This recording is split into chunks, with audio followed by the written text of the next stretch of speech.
Hello friends, welcome to my YouTube channel Bharshi Neha Classes which rests on the mantra of success begins here। जैसा कि जो बच्चे मेरे videos को follow कर रहे हैं उनको पता होगा कि मैंने UGC नेट JRF 2020 की सीरीज़ ऑलरेडी स्टार्ट कर दी है, जिसमें मैंने टीचिंग एप्टीट्यूड और रीजनिंग की प्लेलिस्ट बना दी है। तो काइंडली इस लेक्चर को पढ़ने से पहले आप टीचिंग एप्टीट्यूड के वीडियोस पहले देख लें, क्योंकि ये टीचिंग एप्टीट्यूड के ही लेक्चर है जो मैं आज लेके आई हूँ। और मैं एक बार फिर से बता देती हूँ कि जो भी बच्चे मेरी UGC नेट JRF की वीडियोस देख रहे हैं वो काइंडली उन बच्चों को भी फॉरवर्ड कर दें जो हिंदी मीडियम से हैं, क्योंकि मेरी जितनी भी कॉम्पिटिटिव एग्ज़ाम्स वाली सीरीज़ चलेंगी वो इंग्लिश और हिंदी मीडियम दोनों बच्चों के लिए बेनिफिशियल है।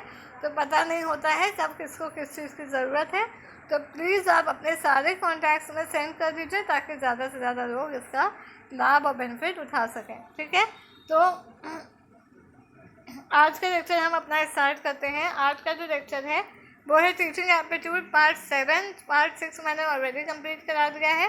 अगर आपने सिलेबस देखा हो जो मैंने लास्ट वीडियो में आपको अच्छे से दिया था कि जो टीचिंग एप्टीट्यूड का सेक्शन है उसमें स्टार्टिंग के पेज में 4 लाइन्स हैं, 4 बुलेट्स हैं, 4 पॉइंट्स हैं, जिनसे मैंने 3 पे प्रॉपर वीडियोस ऑलरेडी बना दी हैं। और आज के 4th वाला जो पॉइंट है वो स्टार्ट हो रहा है मेथड्स ऑफ टीचिंग। और हाँ, सिलेबस आपने देखा हो तो मेथड्स ऑफ टीचिंग यानी शिक्षण की विधियों में 3 चीज़ें हैं जो आपको डिटेल में पढ़नी है। टीचर सेंट्रिक विधियाँ, मेथड्स यानी कि जो आपके शिक्षक केंद्रित होते हैं विधियाँ, दूसरी आपके शिक्षार्थी केंद्रित यानी कि स्टूडेंट सेंट्रिक जो विधियाँ होती हैं, स्टूडेंट सेंट्रिक मेथड्स होते हैं, और लास्ट आपका ऑफलाइन और ऑनलाइन होता है जिसमें आप ऑनलाइन में आप स्वयं प्रभा मूक की बात करते हैं।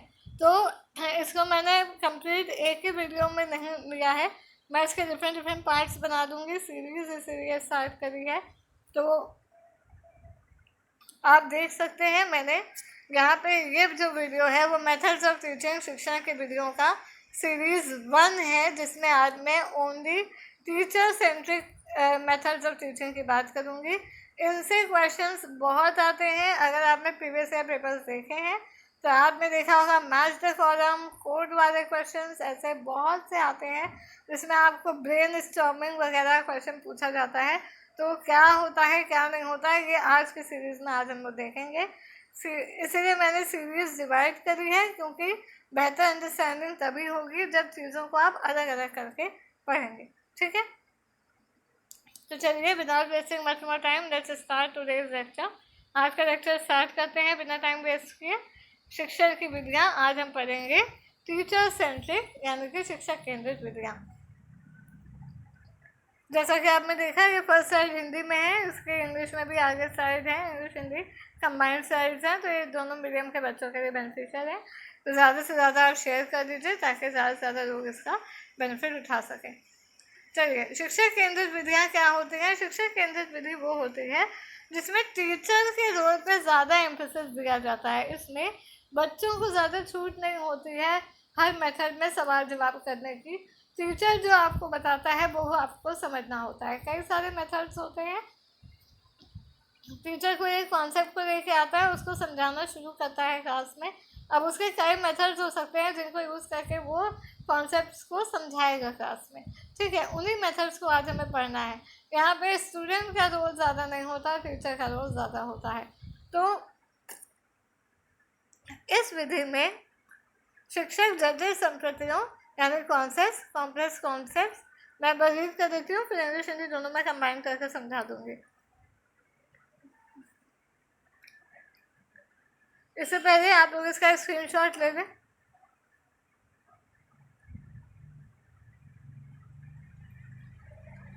इस विधि में शिक्षक जटिल संप्रतियों की व्याख्या करते हैं और तथा शिक्षार्थी उन्हें समझने का प्रयास करते हैं। मतलब इस मेथड में जो टीचर होता है वो कॉम्प्लेक्स जो कि डिफिकल्ट कॉन्सेप्ट्स हैं उसको लेके आते हैं क्लास में और उन पे अपना डिस्क्रिप्शन स्टार्ट करते हैं, समझाना एक्सप्लेनेशन स्टार्ट करते हैं, और जो स्टूडेंट्स होते हैं वो उसे समझने का प्रयास करते हैं।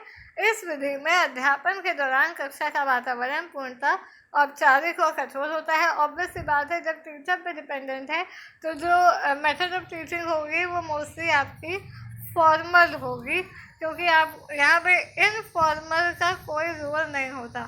फॉर्मल माने जहाँ पे रिटन हो, आपको जो चीज़ें हैं वो समझाई जाएंगी, चाहे वो ओरल फॉर्म में हो चाहे वो रिटन फॉर्म में हो, बट उसमें आप पर्सनल रिलेशन ज़्यादा इस्टेब्लिश नहीं कर सकते। एक फॉर्मल टीचर सेंट्रिक अप्रोच है ये, जिसमें टीचर आएगा, आपको टीचर की बात को समझना है, टीचर के साथ ज़्यादा हंसी मजाक का यहाँ पे प्रावधान नहीं होता है, क्योंकि ज़्यादातर बच्चे जो होते हैं जब टीचर ज़्यादा घुल मिल जाते हैं तो आप टीचरों से बहुत ज़्यादा फ्रेंडली बिहेव करने लगते हैं, बट दिस जो टीचर सेंट्रिक है उसमें ये पॉसिबिलिटी नहीं हो पाती है।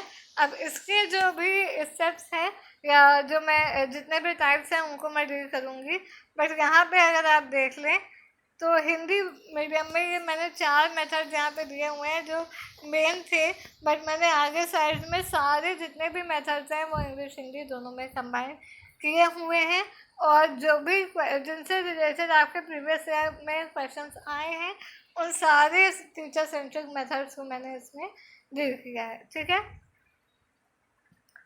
तो पहला है टीचर सेंट्रिक में लेक्चर मेथड। अब देखिए लेक्चर मेथड क्या होता है, पहले आप स्क्रीनशॉट ले लीजिए फिर मैं समझाती हूँ इसको।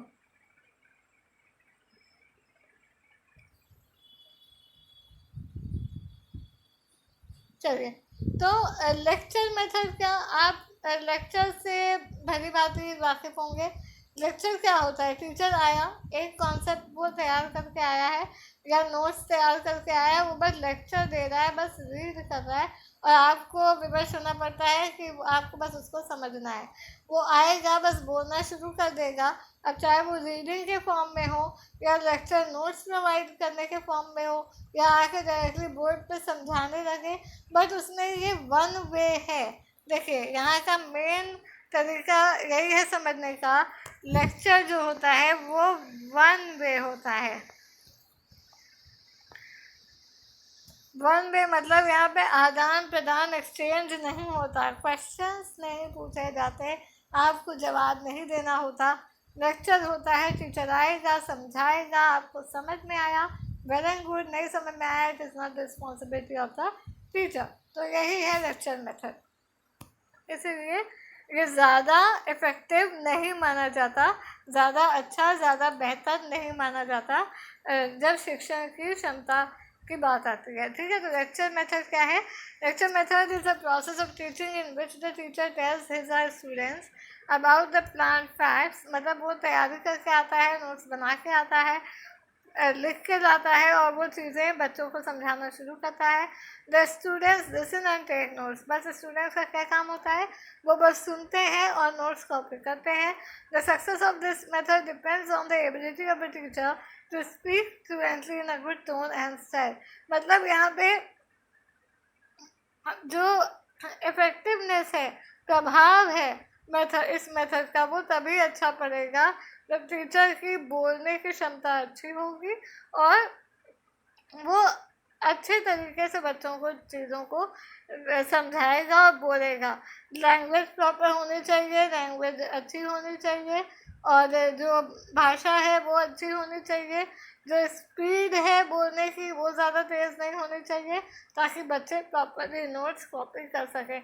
अब यहाँ पे आपने देखा स्टूडेंट की यहाँ पे कहीं पर कोई बात नहीं हो रही, स्टूडेंट्स का बस इतना रोल है कि वो जो है टीचर की बात को सुने और नोट्स को कॉपी करें।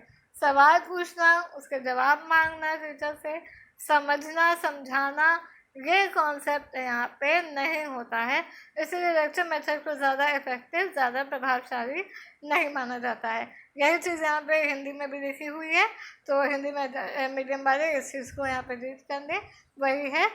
थॉमस एम स्मिथ के अनुसार ये जो डेफिनेशन है वो मैं आपको समझा देती हूँ। थॉमस एम स्मिथ के अनुसार व्याख्यान तथ्यों सिद्धांतों या अन्य संबंधों का प्रतिपादन है जिनको शिक्षक अपने सुनने वालों को समझाना चाहता है। बस कोई कॉन्सेप्ट लेके आएगा, उसमें बोलना शुरू कर देगा और आपको बस उसमें नोट्स देने होते हैं। इस विधि से आशय शिक्षक द्वारा निर्मित और उपयोग में लाए जाने वाले नियोजित कार्य योजना से है, मतलब वो प्लान्ड है, पहले से सब कुछ प्लान करके आया है, नोट्स बना के लाया है, आपको उसी के अकॉर्डिंग आपको चीज़ों को समझाता है और बताता है। आपका काम है बस उसको समझना, सुनना और नोट्स कॉपी करना। इसी से एक रिलेटेड होता है डिमॉन्स्ट्रेशन मेथड, जो व्याख्यान प्रदर्शन मेथड बोला जाता है, इसको लेक्चर डिमॉन्स्ट्रेशन मेथड भी बोलते हैं। इसको सेपरेटली मैंने इंग्लिश वालों के लिए रीड नहीं किया है, इसको मैं हिंदी में ही बता देती हूँ। इसका सबसे इजी एग्जांपल दे के बताऊँगी। अगर आपने स्कूलों में एग्जीबिशंस देखे हैं तो एक प्रोजेक्ट होता है, बच्चा लेके आता है और उस प्रोजेक्ट को समझाना शुरू करता है। एक मॉडल है, वो लेके आया, उसको समझाना शुरू किया, यही है डिमॉन्स्ट्रेशन। किसी चीज़ की वर्किंग को अगर टीचर समझा रहा है किसी उपकरण के माध्यम से, तो वो हो जाता है डिमॉन्स्ट्रेशन। यहाँ पे वो नोट्स बना के नहीं ला रहा है, वो कोई एक वस्तु ला रहा है, कोई एक चीज़ ला रहा है और उसके पार्ट्स का काम करना वो बच्चों को सिखाता है। किस तरह से ये काम करता है, कैसे काम करता है, वो चीज़ें यहाँ पे सिखाई जाती हैं। ठीक है, अब देख लेते हैं। भारतीय शिक्षा के अनुरूप यह सर्वाधिक उपयुक्त व्यवहारिक एवं उपयोगी विधि है। यह विधि किसी भी वस्तु की रचना एवं कार्य प्रणाली का वास्तविक रूप में ज्ञान कराती है। मैंने बोला ना, यहाँ पे टीचर अपने नोट्स बना के नहीं ला रहा है, एक कोई चीज़ ला रहा है जिसकी वर्किंग या उसकी संरचना या उसका कैसे उसको बनाया गया है उसके बारे में वो समझाता है, बताता है। ठीक है, लेकिन यहाँ पे भी क्वेश्चन पूछने का अधिकार बच्चों को यहाँ पे नहीं होता।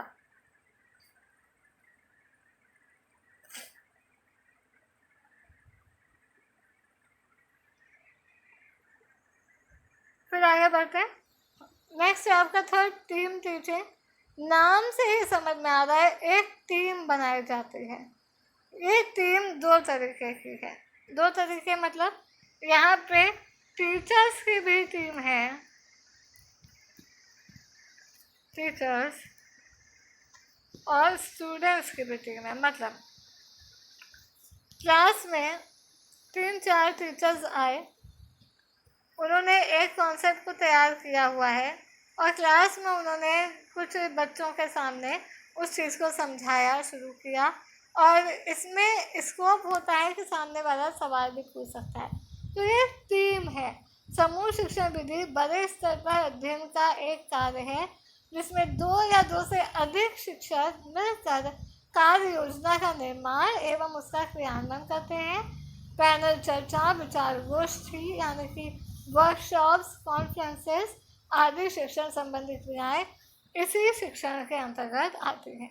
ठीक है, अब इसको इंग्लिश में पढ़ लेते हैं। Team teaching includes a batch of instructors. यहाँ पे एक टीचर नहीं है। लेक्चर मेथड में क्या था, एक टीचर होता था और पूरे ग्रुप को समझाता था, पूरे क्लास को समझाता था या नोट्स देता था। समझाना वर्ड सही नहीं होगा यहाँ पे लेक्चर मेथड के लिए।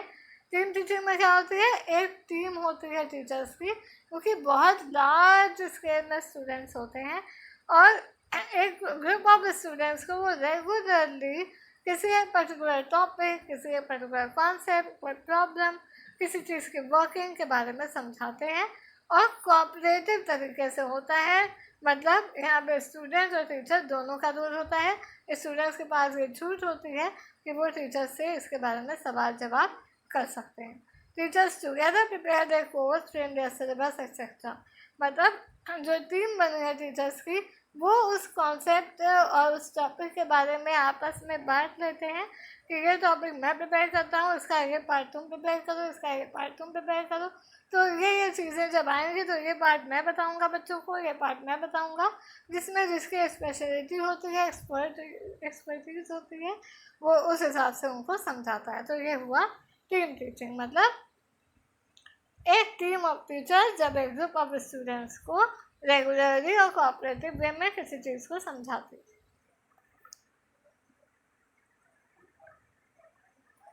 नेक्स्ट आ जाता है ग्रुप डिस्कशन। ग्रुप डिस्कशन क्या होता है, ओपन एंडेड होता है। Discussion method set the platform for the open ended collaborative. यहाँ पे कोई कॉन्सेप्ट को समझाया नहीं जाता। सपोज मैंने बोला कि आज हम एक टॉपिक लेते हैं सस्टेनेबल डेवलपमेंट यानी कि सतत विकास। उस पर हम आज डिस्कशन करेंगे। तो क्लास में कुछ टीचर्स आए और कुछ स्टूडेंट्स आए। मिलकर टीचर्स ने बोला आज सतत विकास के बारे में अपने व्यूज़ दीजिए, आप अपने विचार रखिए। तो यहाँ पर क्या होता है, सब लोग अपने विचारों को रखते हैं और फिर किसी एक निष्कर्ष तक पहुँच जाते हैं। तो ये हुआ डिस्कशन। यहाँ पर केवल डिस्कशन होता है, ठीक है। Discussion methods as a platform for the open ended मैंने आदान प्रदान होता है। आप भी बोलेंगे, टीचर भी बोलेगा, स्टूडेंट भी बोलेगा। टीचर अपने व्यूज़ देगा, विचार रखेगा और स्टूडेंट्स अपने व्यूज़ और विचार रखेंगे। कोलैबोरेटिव एक्सचेंज, वही बात हो गई, मैं भी एक्सचेंज करूँगी आइडियाज़, आप भी एक्सचेंज करेंगे ideas among the teacher and students with the motive to include the students thinking. यहाँ पे जो मेन मोटिव होता है, पर्पस होता है, वो कॉन्सेप्ट को समझाना या कॉन्सेप्ट को रटाना नहीं होता, बच्चों में चिंतन क्षमता को बढ़ाना होता है, ठीक है। किसको? चिंतन क्षमता, यानी कि आपका थिंकिंग एबिलिटी और प्रॉब्लम सॉल्विंग। कोई प्रॉब्लम आपके पास एकदम से आ जाती है तो आप उसको कैसे सॉल्व करेंगे, ये सब चीज़ें यहाँ पे डील होती है। तो ये मेमोरी लेवल नहीं है, ये थिंकिंग और अंडरस्टैंडिंग लेवल सेकंड वाला पार्ट है, ये सेकंड और थर्ड, ठीक है। प्रॉब्लम सॉल्विंग बात करेंगे तो ये थर्ड लेवल आ जाएगा, रिफ्लेक्सिव लेवल। और जब इसको अगर आपको बेहतर समझना है तो आप मेरे वीडियोस जाके देख लीजिए। लेवल्स ऑफ अंडरस्टैंडिंग में, लेवल्स ऑफ टीचिंग में मैंने वहाँ पे सब आपको बताया हुआ है। तो यहाँ पे क्या होता है कि एक ग्रुप होता है टीचर का, स्टूडेंट्स का। कोई एक कॉन्सेप्ट होता है, कोई टॉपिक लेके आया जाता है, उसमें टीचर भी अपने विचार रखते हैं और स्टूडेंट्स भी अपने विचार रखते हैं। और इसका मेन मोटिव होता है किसी कॉन्सेप्ट के अंडरस्टैंडिंग को बढ़ाते बढ़ाते बच्चों में चिंतन क्षमता यानी कि थिंकिंग एबिलिटी और प्रॉब्लम सॉल्विंग के स्किल को बढ़ावा देना, ठीक है। यहाँ पे लोग अपने ही वेज, अपने ही आइडियाज़ के बारे में नहीं, दूसरों के आइडियाज़ को भी समझते हैं और अपने जो थिंकिंग एबिलिटी का विकास करते हैं। इसी को यहाँ पे इंग्लिश में और हिंदी में दोनों में मैंने डील किया है। फिर आता है आपका ब्रेन स्टॉर्मिंग। अब देखिए ये जो टॉपिक है ये मोस्ट इम्पॉर्टेंट टॉपिक है आपका, क्योंकि ये बहुत बार आया हुआ है यूजीसी नेट के फर्स्ट पेपर में। पहले आप स्क्रीनशॉट ले लीजिए, फिर मैं आपको बताती हूँ।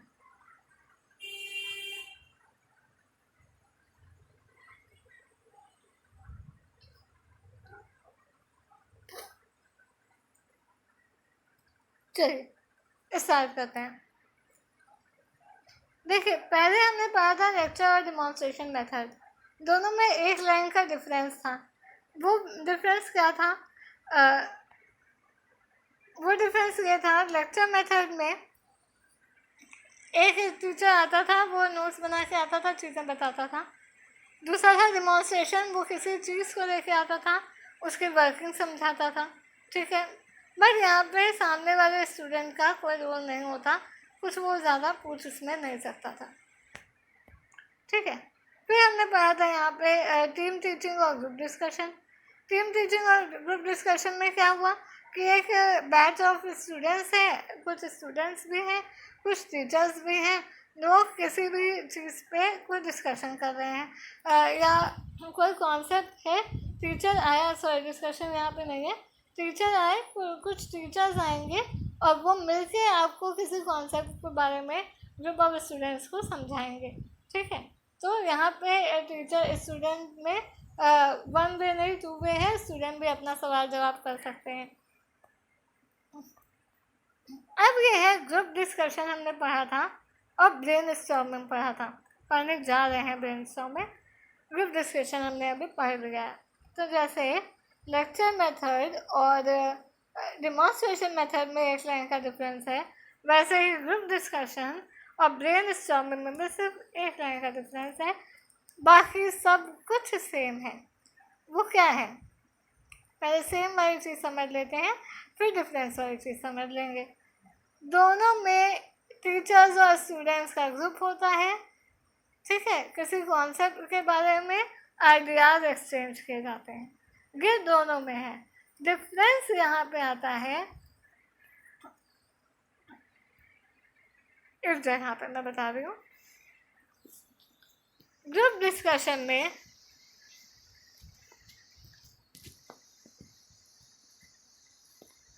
इमीडिएट सॉल्यूशन की बात नहीं होती है।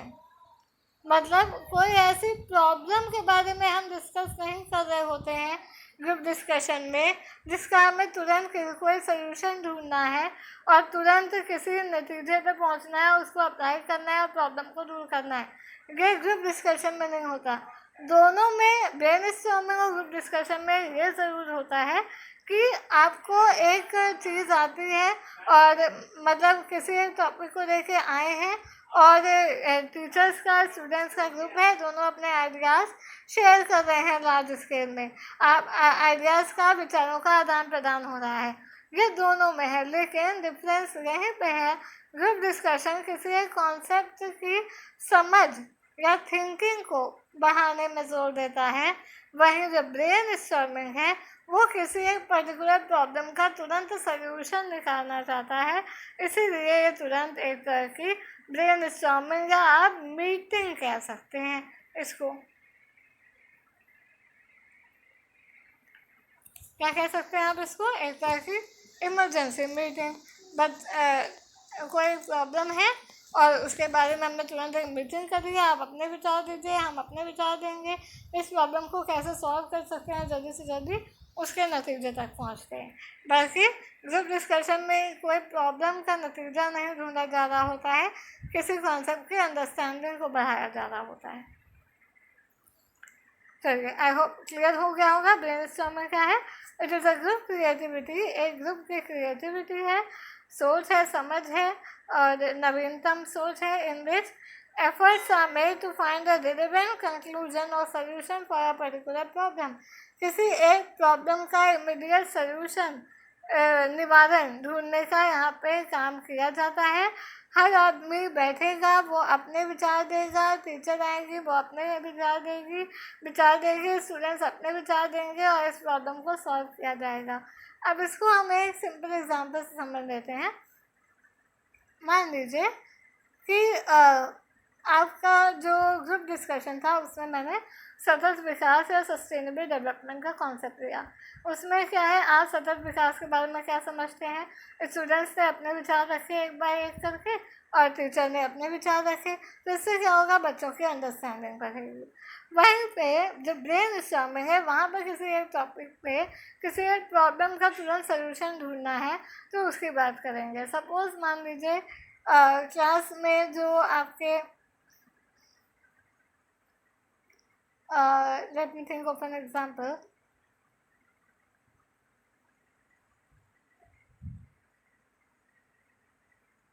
हाँ, समझ लीजिए क्लास में आपके शोर शराबा बहुत हो रहा होता है, बाहरी नॉइज़ बहुत आ रही होती है, तो इमीडिएट आपकी ब्रेन स्टॉर्मिंग करी गई और सब बच्चों से इसका निवारण पूछा गया, बेटा तुम बताओ क्या कर सकते हैं इस बारे में, कैसे इसको दूर कर सकते हैं, या लाइटिंग की फैसिलिटी कम है तो कैसे इसको तुरंत सही कर सकते हैं कि सही हो जाए। तो ये ब्रेन स्टॉर्मिंग है, ब्रेन में एक तरह का तूफान आ जाना ब्रेन स्टॉर्मिंग कहलाता है, बुद्धिशीलता कहलाता है। किसी एक प्रॉब्लम के बारे में बच्चों से सलाह लेना, मशवरा लेना, बच्चे भी उसके बारे में बताएंगे, टीचर भी अपने आइडियाज़ को बताएगा और किसी एक सोल्यूशन तक पहुंच जाएगा। तो ये होता है ब्रेन स्टॉर्मिंग। बुद्धिशीलता की विधि का सार है बैठकों के हॉल में, जैसे मैंने बोला मीटिंग क्या होती है, वही बैठक, नेताओं और कर्मचारियों को इकट्ठा एक आम कार्य के लिए आवाज़ उठाई जानी चाहिए। मान लो आपने देखा है कि बहुत सी रैलियाँ चल रही होती हैं, स्टूडेंट से रैलियाँ निकलवाई जाती हैं पोल्यूशन को लेकर के, सफाई को लेकर के। तो वहाँ पे सब बच्चे अपने अपने आइडियाज़ देंगे, रखेंगे कि हम कैसे उस रैली को और बेहतर बना सकते हैं और ज़्यादा लोगों तक अपनी बातों को पहुँचा सकते हैं। तो यही आपका होता है ब्रेनस्टॉर्मिंग, किसी भी एक प्रॉब्लम का इमीडिएट सोल्यूशन ढूंढना। उसके लिए सब लोग अपने सजेशन, अपने विचार रखते हैं, ठीक है। लास्ट है प्रोजेक्ट मेथड। आप इससे तो सभी वाकिफ होंगे। आपको एक प्रोजेक्ट दिया जाता है, टॉपिक दिया जाता है, जिसमें आप सबको अपने विचार रखने होते हैं और यहाँ पे आपकी क्रिएटिविटी और आपकी थिंकिंग लेवल को बढ़ाया जाता है, ठीक है। Project method is one of the advance method of teaching in which यहाँ पे टीचर का रोल सबसे कम हो जाता है, क्योंकि student point of view is given importance in the design of the curriculum and content of the studies. This method is based on the philosophy of pragmatism and the principle of learning by doing। करके सीखना, यहाँ पे practical knowledge पे जोर दिया जाता है, यानी कि बच्चों को एक टॉपिक दे दिया, उसमें आप प्रोजेक्ट बनाइए, असाइनमेंट बनाइए, खुद करिए। यहाँ पे टीचर का रोल, टीचर का महत्व कम से कम होता है। आपको हर बार में बताया जाएगा कि आपने क्या किया है, कैसे किया है, बट किसी कॉन्सेप्ट को समझने के लिए, बेहतर अंडरस्टैंडिंग के लिए आपको एक प्रोजेक्ट दे दिया जाता है कि आप इसको कैसे ज़्यादा से ज़्यादा तरीके से कर सकते हैं। सपोज हमने अनएम्प्लॉयमेंट पे आपको प्रोजेक्ट दिया, तो अब हर स्टूडेंट की अपनी कैपेबिलिटी है, अपना टैलेंट है। कोई नेट से निकाल के छाप देगा, या कोई होगा वो प्राइमरी रिसर्च करेगा, जाएगा और लोगों से सवाल पूछेगा अनएम्प्लॉयमेंट को लेकर के, कुछ क्वेश्चंस बनाएगा, पूछेगा, उनका सवाल निकालेगा, फिर उनसे किसी डेटा कलेक्ट करेगा, फिर किसी आंकड़े पे या किसी निष्कर्ष पे आएगा, हाँ मैम आप सही कह रही थी, यहाँ पे इस एरिया में इतनी अनएम्प्लॉयमेंट है, उसके ये कारण आए हैं। यहाँ पे बच्चों को खुद करके सीखने पर जोर दिया जाता है। टीचर का जो रोल है, टीचर पे जो बच्चों की डिपेंडेंस हो जाती है बाकी मेथड्स पे, उसको यहाँ पे कम से कम करने का प्रयास किया जाता है।